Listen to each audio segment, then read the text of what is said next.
Okay, once more we're on our way to the next step in the workflow. Actually, it's the first step in the workflow. Here is our folder structure for Zigamedia 2026. We start here at Steam with Steam Trains.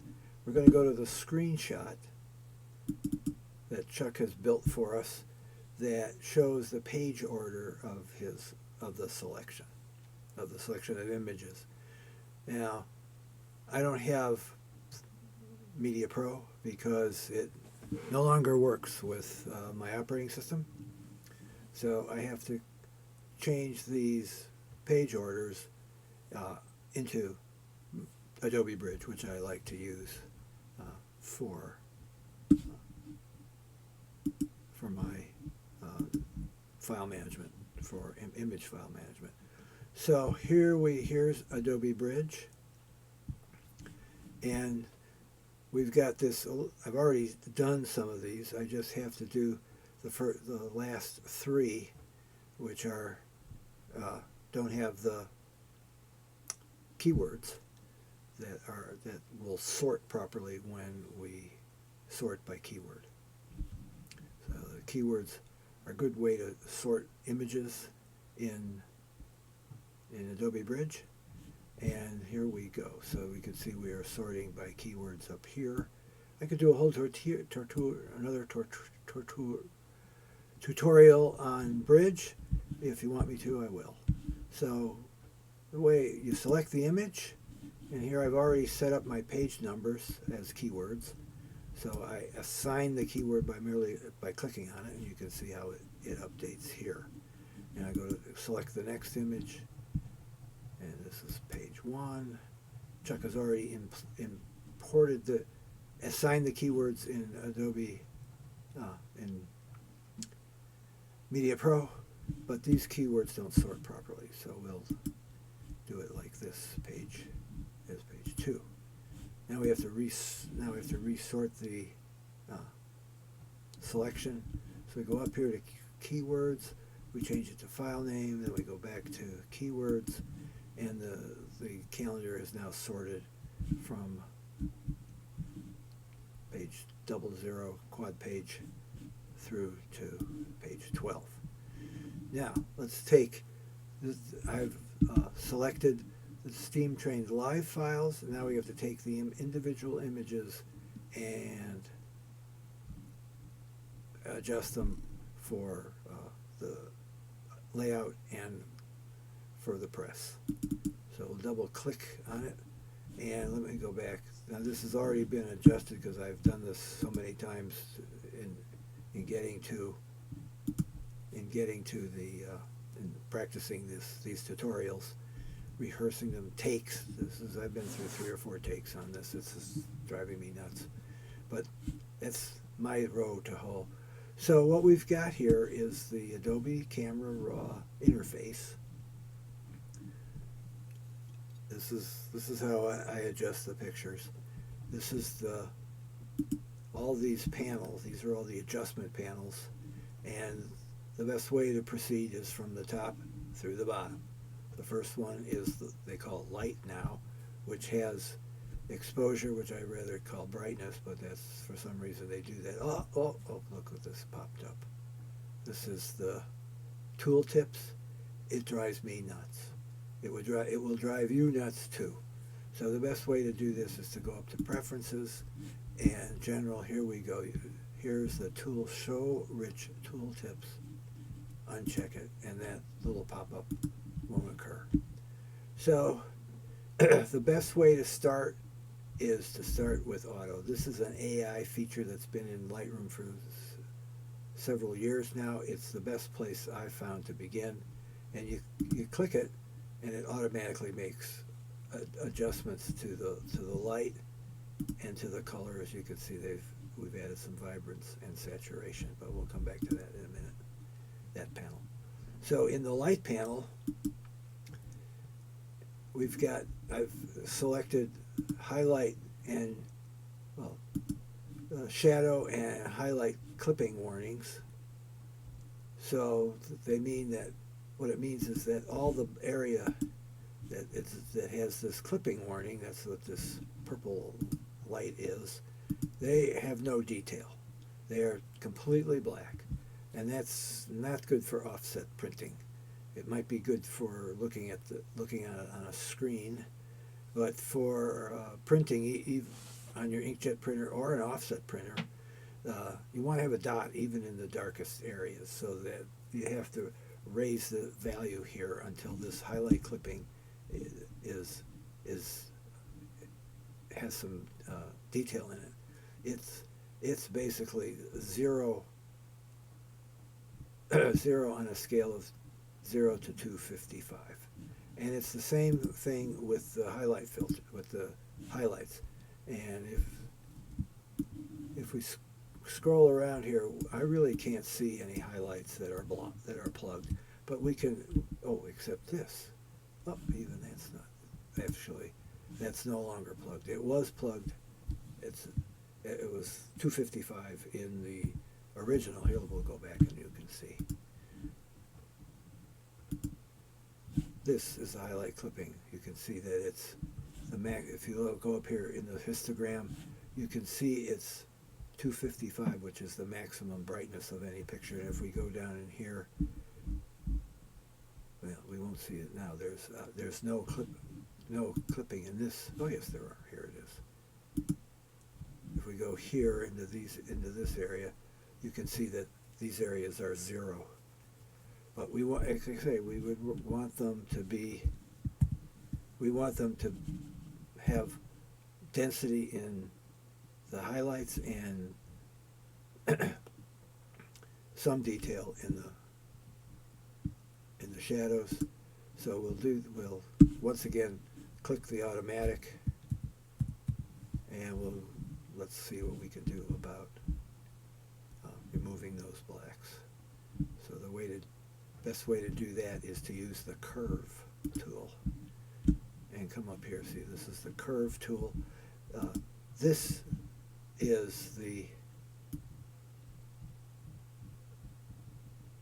is the default version of the curve tool. I prefer using where did it go? Here it is. I check to use a point curve, which really lets you use the curve.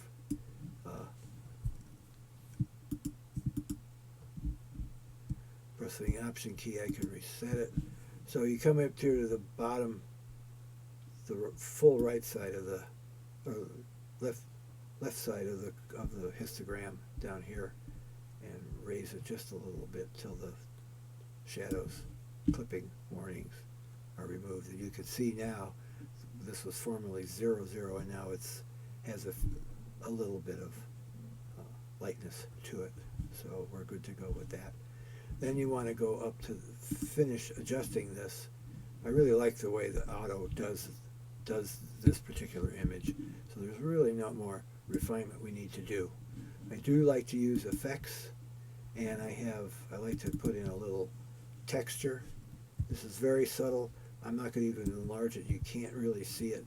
And then this is probably one of my most favorite tools in Photoshop. It's the dehaze, and it can really punch up the details in the sky and clouds. You can see, I crank it all the way over. That's too much. But again, like we did in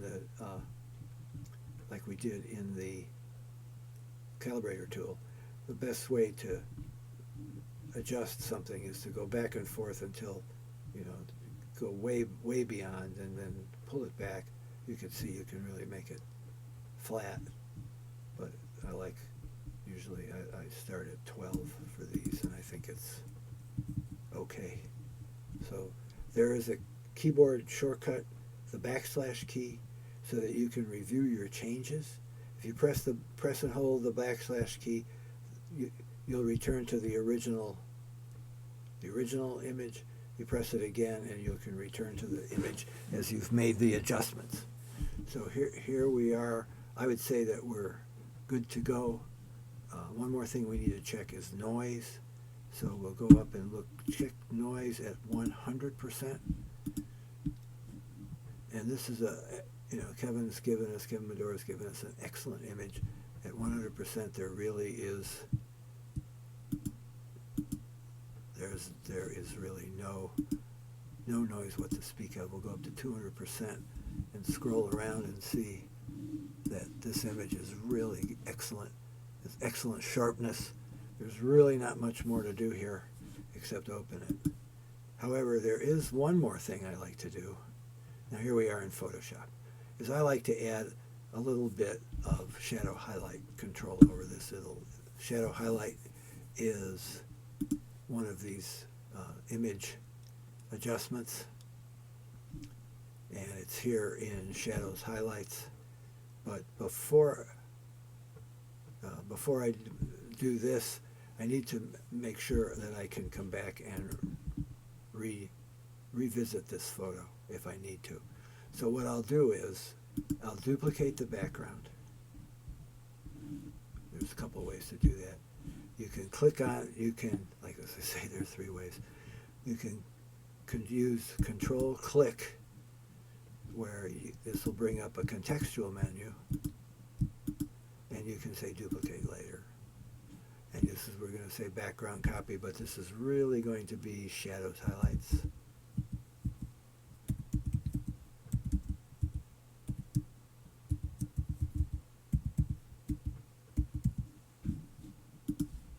Okay, and then this is just a duplicate of this there, and then I want to change this because I want to make it the adjustments that I'm going to make them non-destructive. I'm going to go up to Layer and create a new Smart Object. Now, new Smart Object is a layer that is editable, so that when any adjustment that I make to this layer will be saved.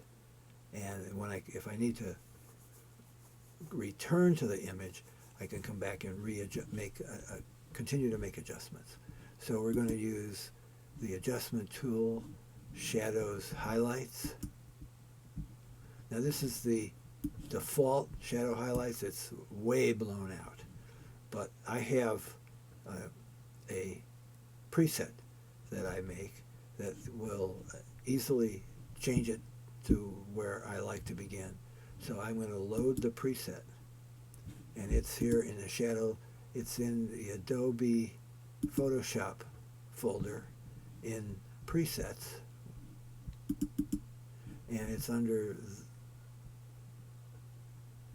where does it go? Oh, here we sort by name.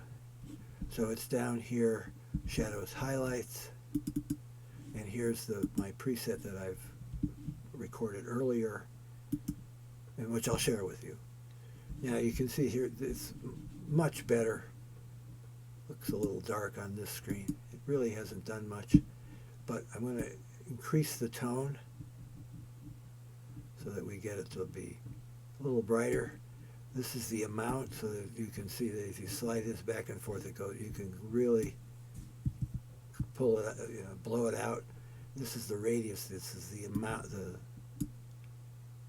the area that's being adjusted. I like this. Oops, 180. You can use the arrow keys to adjust it, and then in the highlights, you can see you can really darken the highlights without affecting any other area of the picture. The tone really makes a difference, but too much. And this radius, the same thing, is how many pixels around that area is affected. Another adjustment is color. This doesn't do much, so warms it up a little bit. It's too much, so we'll just go back to the default 20. And then the midtone, you can also adjust the midtone contrast. You can see this effect. Might be pretty arty if you wanted to, but we're not going to use that. It goes back and flattens it out. Oh, is it ugly? So we'll go back to the adjustment that I like. Let me show you what this does. Here we can click the preview on and off. You can see we really brightened up the image quite a bit in a good way, in a way that the press likes.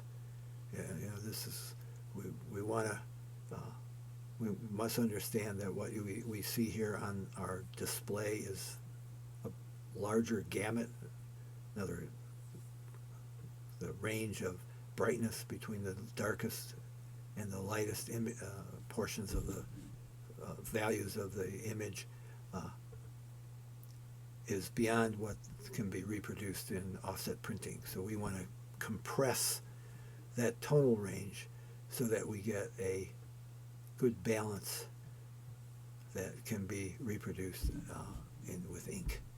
So we're pretty much done here. We don't have to sharpen it because we already examined it. It really looks good. So now next step is to save. So we're going to save this. Since I've done this, gives you an idea how much I've had to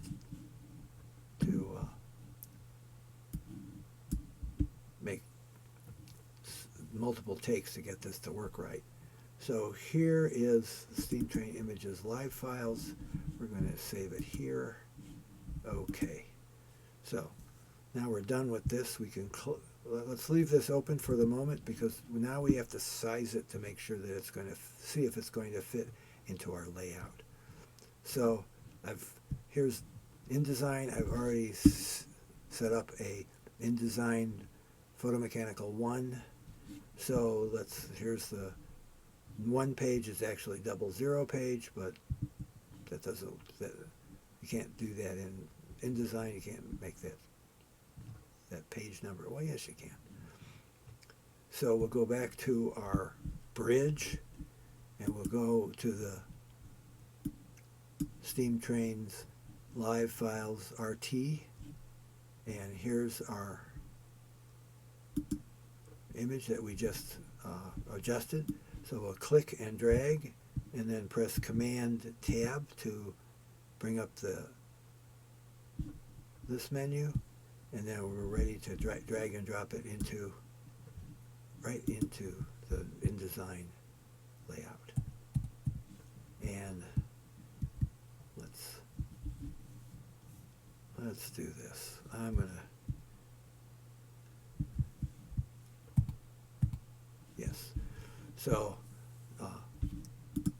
let's do Shift Option Command C to show you what happens when the image is where the image is automatically sized to the frame. It's not very good. Kevin has adjusted the keystone effect. The image was distorted on his end, but he's corrected it for us. So it's too loose in the frame. I'd just soon make it fit the frame a little better. So we'll set it from the middle. The origin of the enlargement is there. And then I like using the keyboard shortcut Shift Option Command right bracket that's on the bottom part of the keyboard with the plus, with the period and the comma, and C. Oh no, it's just Option Command right bracket, right arrow till it fits. Could go a little bit more. Push it down to the bottom so we can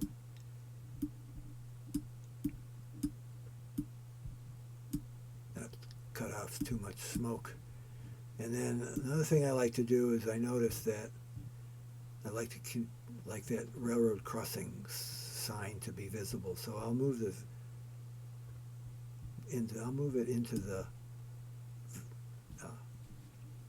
live area of the film of the picture, and you can see there's a little bit of border there, but we've cut off the back of the car. So what I like to do is I like to pinch a little bit, not too much, just enough so it's visible. You know, we look at here, it's only 3%. What happened?